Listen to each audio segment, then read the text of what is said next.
जालन्यात होळीच्या सणानिमित्त शहरातील मुख्य मार्गांवरून रंगगाडा काढण्याची सुमारे 126 वर्षांची जुनी परंपरा आहे। जालना शहरातील नया बाजार भागातून आजही हा रंगगाडा काढण्यात आला। बैलगाडीच्या साहाय्यानं ओढला जाणारा हा रंगगाडा शहराच्या विविध भागातून जातो। यावेळी मोठाल्या पितळेच्या टाक्यांमध्ये आणि भांड्यांमध्ये असलेल्या रंगाच्या साहाय्यानं एकमेकांवर रंग टाकून होळी साजरी करण्यात येते। आता या भांड्यांची जागा मोठ्या टाकीनं घेतली। मात्र रंगगाड्याची आमच्या वाडवडिलांची परंपरा आजही सुरू असल्याची माहिती राजेंद्र भारतीया यांनी दिली। यंदाही या रंगगाड्यात लहान थोरांपर्यंत सर्वच जण सहभागी झाले होते।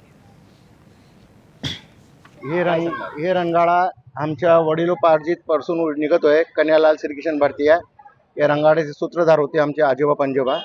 आणि रंगाडा नया बाजार इथून निघतो आहे। नया बाजार भैरवनाथ मंदिर पासून निघत आहे।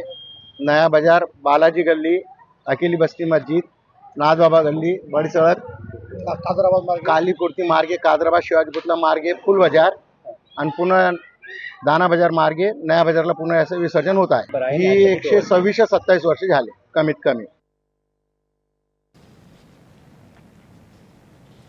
स्पॅडेक्स मोहिमेअंतर्गत